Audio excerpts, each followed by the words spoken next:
Hello guys, ये देखिए आज 10 जुलाई है और देहरादून में बारिश हो रही है।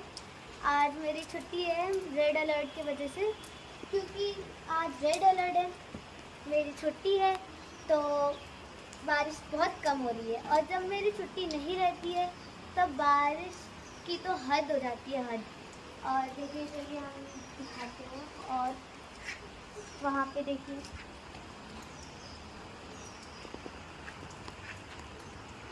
ये मैंने अपना नया चैनल स्टार्ट करा है, तो आप मुझे सब्सक्राइब कर लीजिए। और मैं देहरादून के बारे में दिखाती रहूँगी जब आप मुझे सब्सक्राइब कर लेंगे। तो देखिए मैं आपको देहरादून के बारे में सब कुछ बताऊँगी, सारी डिटेल में, और कॉमेडी ब्लॉग भी बनाऊँगी।